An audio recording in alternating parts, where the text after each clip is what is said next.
आजकल एक अदाकारा हैं जो अपने जुल्म की कहानी सुना सुना के पता नहीं क्या चाह रही हैं। आपदा बेग इन्ने साल तन पता नहीं लगा, इत्थे कुछ नहीं मिलना।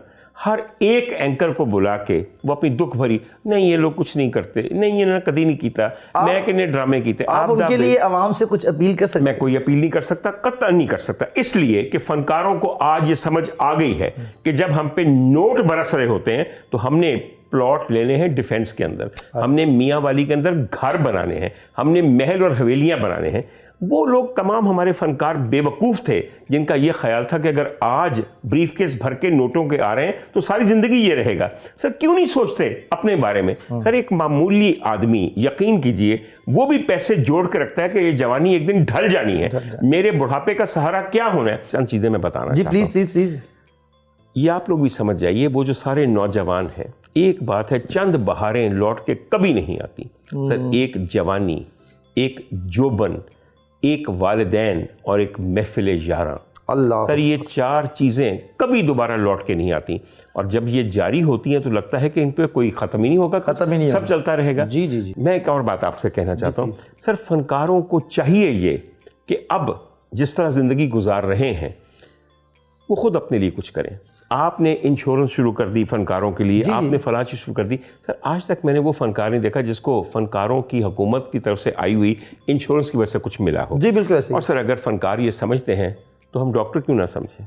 हम भी तो सारी ज़िंदगी लोगों की मसीहाई करते हुए गुजार देते हैं। 60 साल की उम्र पे आपको रिटायर कर दिया, फिर या जाने कोई तो या जाने कोई। हाँ, आपके अपने मरीज़ आपको नहीं पहचानते।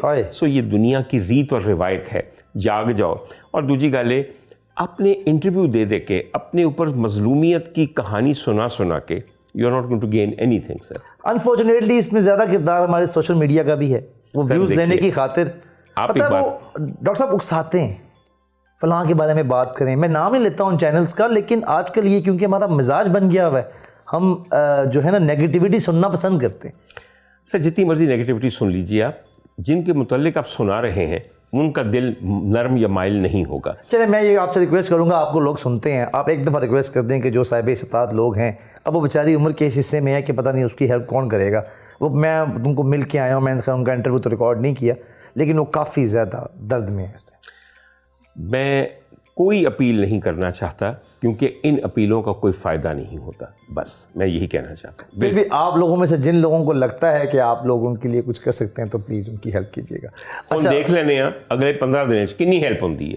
सर मुझे अपनी कौम की हैसियत का अच्छी तरह पता है। साहब ये लोग बड़े बड़े मतलब अच्छे काम करते हैं, बड़े बड़े डोनर्स मौजूद हैं। सर एक बीमार और बूढ़ी औरत का हाथ कोई नहीं थामता, प्लीज ट्राई टू अंडरस्टैंड। समझ आइए आपको मेरी बात की, हम बहुत अच्छे लोग हैं जब अगला कोई काम ठीक होवे। आई समझ मेरी गल दी? अच्छा चले सर अगर इतने ही अच्छे थे तो आज उनको छोड़े हुए थिएटर कितना अर्सा हो गया, क्यों नहीं किसी ने मदद किया? किसी ने काम नहीं दिया उसको बेचारी को? सर किसी ने चंदा नहीं दिया, किसी ने ज़कात नहीं दी, किसी ने इलाज के पैसे नहीं दिए।